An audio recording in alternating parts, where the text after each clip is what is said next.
Hi, my name's Maddie Rowley, and I'm just going to talk about my mum's journey with early onset dementia. She actually passed away not even a year ago, nearly a year ago, at age 62. She was diagnosed officially in 2015 at the age of 52, and I was 20 at the time, and my brother 16. Mum was a single mum. We were lucky to have some really close family friends and some family at that time around to help. But my brother and I were really young carers trying to look after my mum and figure out what to do, really. Because mum was so young when her memory started going, which I'll talk about some of the early signs, you don't think dementia or Alzheimer's. I remember mum actively was seeking help and knowing something was wrong for at least 2 years, at least. So that would have made her, at 50, she knew something was wrong. I remember of the early days, like I said, I was young and I wasn't the one that, took her to the appointments initially to get this diagnosis, but time and numbers, and that was the first thing to go for my mum. She was a masseuse and she worked from home, and I remember clients rocking up and mum not being home because she'd gotten the dates wrong or the times wrong, and this started becoming like a really, really big common occurrence. She couldn't use a phone. She had an iPhone, they were newish back then, and just couldn't. She could not figure out how to unlock, any of the basic things. I remember always being very frustrated with her because computers and phones, she should be able to use it, and she just really couldn't. So that was the biggest first sign for her that I really remember happening, was just that complete loss of time and trying to be able to figure that out. Mum was misdiagnosed for a long time, and if I could give any advice to anyone in this situation or as a carer, is listen to them, because mum kept saying something's wrong with me, something's wrong with my brain, and she just kept getting told it was anxiety, it was stress. She'd lived a very stressful life, and so she was at a psychologist and psychiatrist and on anti-anxiety, depression, and she just kept getting told it'll go away, it's stress on the brain, that's why you're forgetting, trauma responses, things like that, which made it really hard for me and my brother when we found out actually it's not going to get better. It is in fact dementia and Alzheimer's.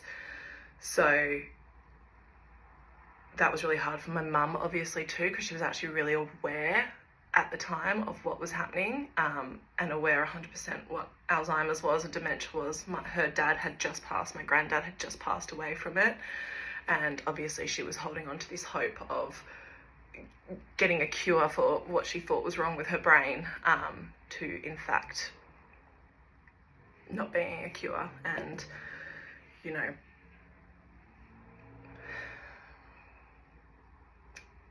10 years later, she's passed away from it in a nursing home where she was just a shell of who she once was. I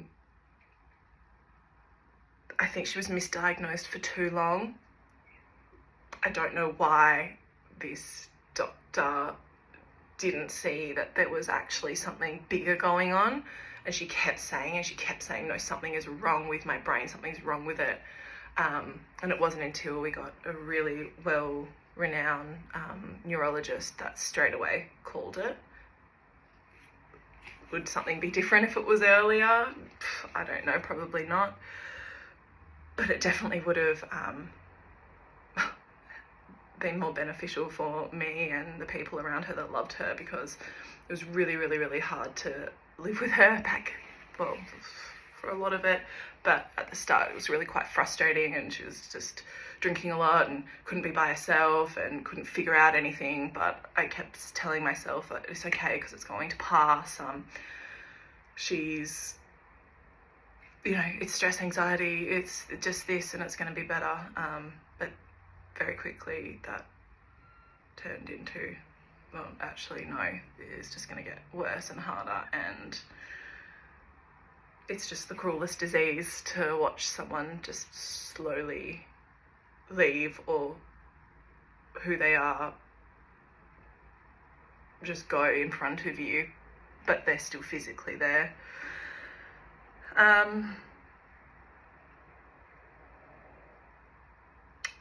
Mum had a bit of a rare case on top of a rare case. She obviously was really young, which isn't that common, but she unfortunately had full awareness of her disease until really quite late, actually, which is just horrible. On paper, with, you know, her actual diagnosis where she was, you know, she couldn't turn on a light switch, she couldn't do anything, but she had 100% awareness that she had dementia, as Alzheimer's, and she knew that she couldn't do anything anymore. Like, she should have been, that awareness should have gone, but it didn't for a long time, which was just horrible for her and horrible for us, because she was just so angry and anxious and depressed, and she couldn't be by herself for even a second. Even you'd go to the toilet and she would follow you in there, having a shower, she'd just be there because she just didn't want to be by herself. And she was so clocked on to talking about anything to do with dementia. You almost had to speak in code. Even the word brain, you couldn't say the word brain, thinking, memory, anything, because she just knew that you'd probably be talking about her, which made it really, really difficult when in 2017 we had to make a really hard decision to put her into care. From a lot of people probably would have thought it was too soon, because she could present very differently to actually her abilities to care for herself and what she could actually do, because she was still very articulate and trying to be social, and, you know, she had that awareness. But my brother and I were too young, and we couldn't look after her anymore. And it did mean, though, that when we put her into the nursing home with that awareness, it was horrible. I can't actually quite even remember a lot of this time of my life, because I think I have a trauma response to it, because it was just so hard and heartbreaking. Because obviously she knew where she was and she didn't want to be there. And when we'd see her like every week, without a doubt, and we made sure we had lots of funding, so she was able to have carers and things come and visit her, and she just stuck out. My mum was always so stylish and fashionable and gorgeous, and she still looked like that in an aged care home, with no one resembling anything close to what she appeared like. But there was nowhere else for her to go.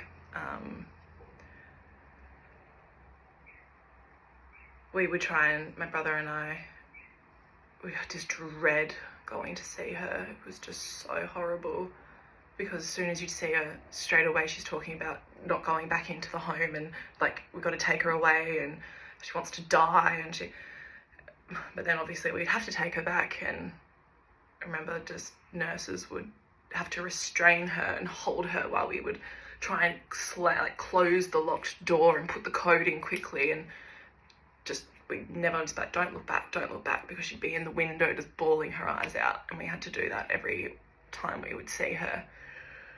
And it was just horrible.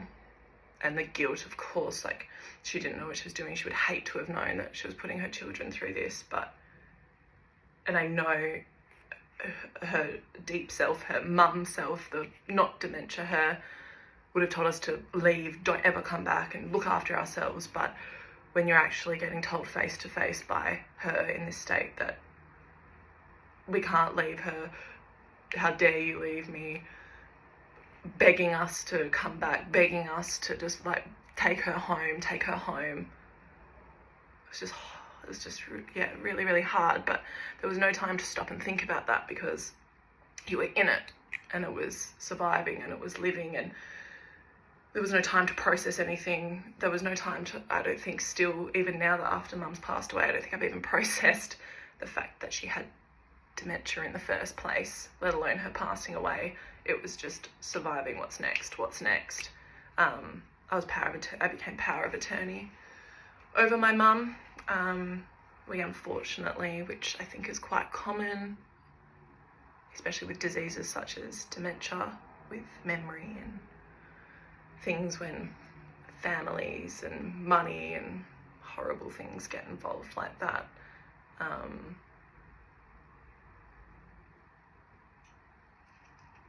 Family that we were really close with just no longer were on the scenes, and it was my brother, myself, and thank goodness we had some funding from NDIS, which is an Australian disability support that would help us kind of navigate these next chapters. Anyway, fast forward, COVID actually was a blessing for us, really. She was forced to stay in the nursing home, and we couldn't see her for months, and we were so worried, like, oh my gosh, just what's she going to be like after when we see her, because, you know, she couldn't even stand being there, and like every time we drop her, like I was talking about before, we're like, oh my gosh, what is going to be the outcome of months of being in there? But actually, the first time we saw her, she had declined so much, but she, for the first time, was relatively calm. I think the institutionalization of being just in there, like I said, did deteriorate her in some ways, but I just was like, I don't care. She doesn't even know who I am, but if she is just somewhat happier, calmer, she could be in a bubble of just, you know, completely gone, nothing of Mum anymore, but just seeing that anxiety slightly have eased was just, it meant we could enjoy being around her more. We didn't need nurses to slam the door and help restrain her to go and see her. She kind of was just, that was home now, and not many people have positives out of COVID, but for my mum and me and my brother and my family, that definitely was one. It started a sort of next chapter of harder things in different ways. Mum had actually started having seizures a while before this, and it wasn't the seizures that was the problem, it was the fall and the aftermath, because of the amount of hospital visits and the horrible broken bones in her face, and the looked like she had just been beaten up, like so many hospital visits. It was just horrible. And they kind of started increasing, and she was getting frailer, so the injuries were getting worse. She knocked all her teeth out. It was just horrific. There's nothing you could do. Everything we were trying to do, like, you just couldn't do anything. Anyway, the next big sort of milestone for her decrease, I guess, was her nursing home closed, which the worst thing you could ever do for a dementia patient is change their surroundings and their living. Like, that is just, she doesn't know what's going on in the world anyway. Then change where her bedroom is, the nurses around her, a disaster. But we had no choice, so we had to move her into a new nursing home, which was very stressful, but a lovely family friend helped me find one. And was she in there a year? We knew that she would decline with the move, but yeah, maybe a year, maybe a little bit, I can't remember, but not long. And she passed away there peacefully almost a year ago. Just talking about this, I'm missing so many big chunks, but it was such a horrible long journey. But I think everything happens for a reason, and I think my mum's selfishly chosen this selflessly chosen this life to teach me and my brother so many valuable lessons. And I'm so grateful to her for doing that. I find it hard to remember what she was before this disease, but slowly things are coming back, and I think they will continue to come back over time as I slowly start to heal. I'm 30 now, but my whole adult life and some of my teen life has been a carer for my mum and my brother, really.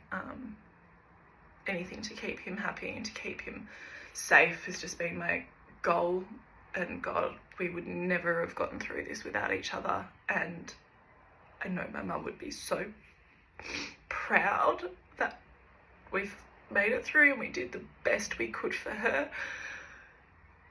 Guilt lives with you as a carer because you feel like you're never doing enough, and I always am like, oh, there's more I could have done. Should we have cared for her longer in the home? I don't know. Making all the medical decisions, especially at the end, at the end, I feel like I actually made the decision of if she lives or if she doesn't, what interventions to do, what not to do.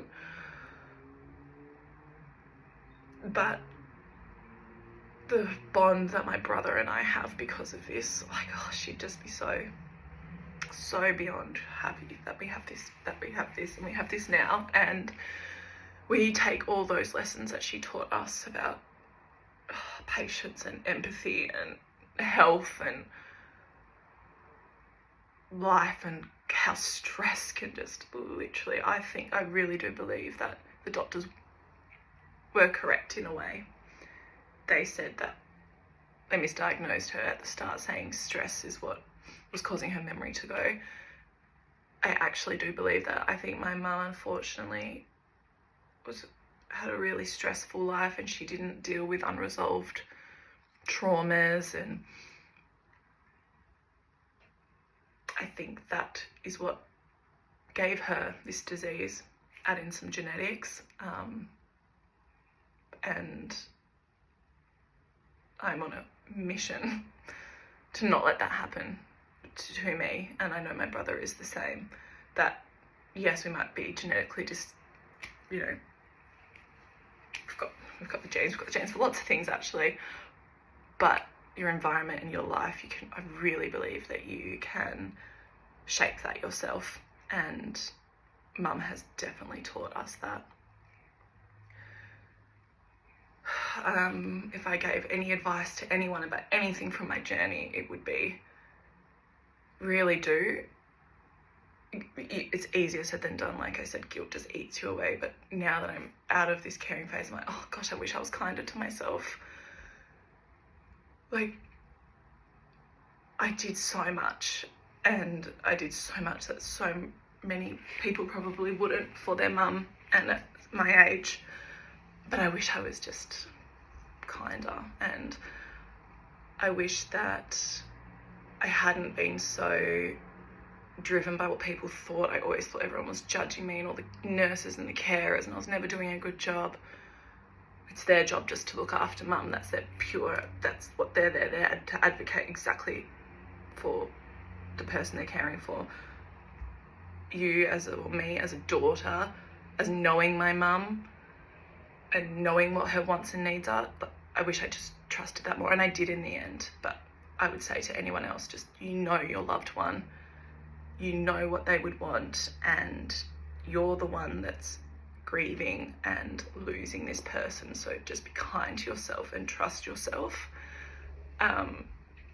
because you'll make the right decisions. And I would just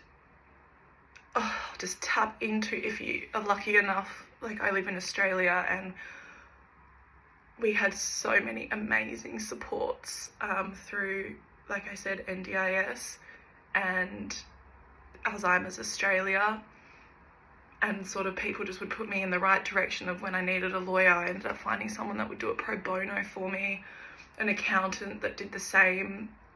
And I think just being honest about your story and just showing up. And at the end of the day, there were just two kids, me and my brother, just trying to care for our mum and not knowing what to do and not having any of the skills or the resources to do that. But they are out there, and it's really hard if you don't know, but research and talk to people, because I would not be where I am today without the amazing supports that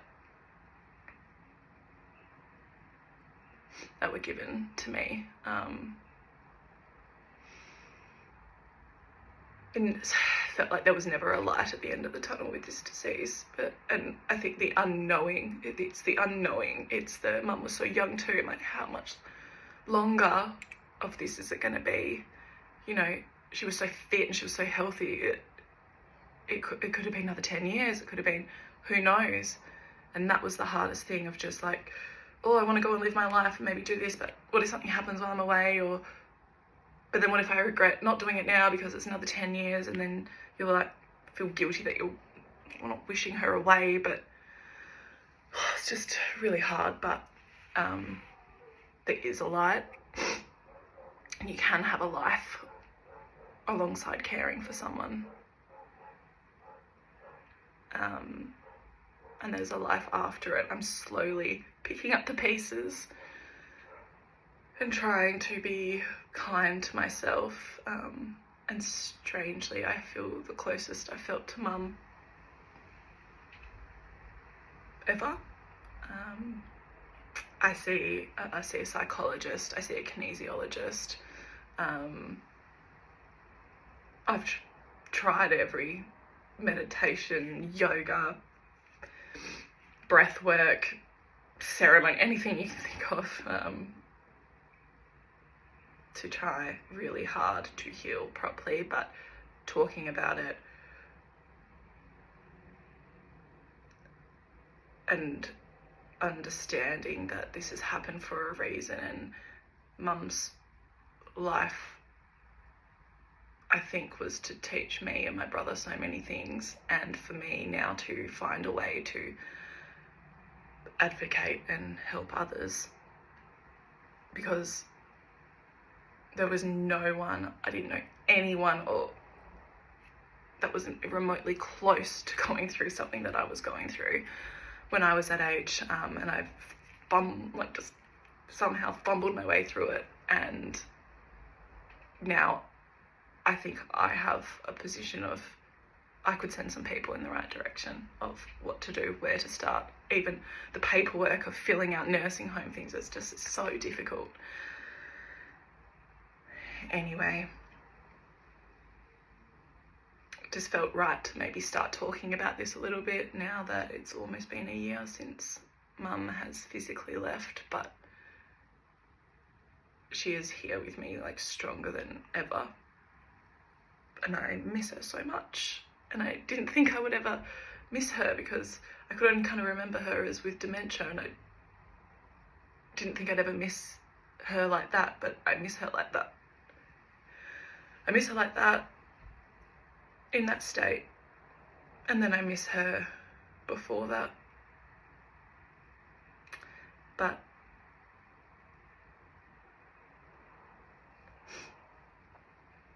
I'm so much stronger than I could ever have imagined, and I know that she's helping me with that. So I don't know if any of this is actually going to help anyone, but if anyone is feeling lost in the deep trenches of this horrible disease, of either if it's you with it or you caring for someone with it,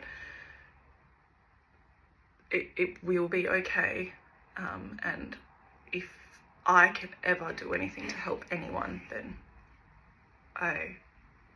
please reach out. Or if you think someone that you know might need help, and think that maybe I can do anything, yeah, please send them my way.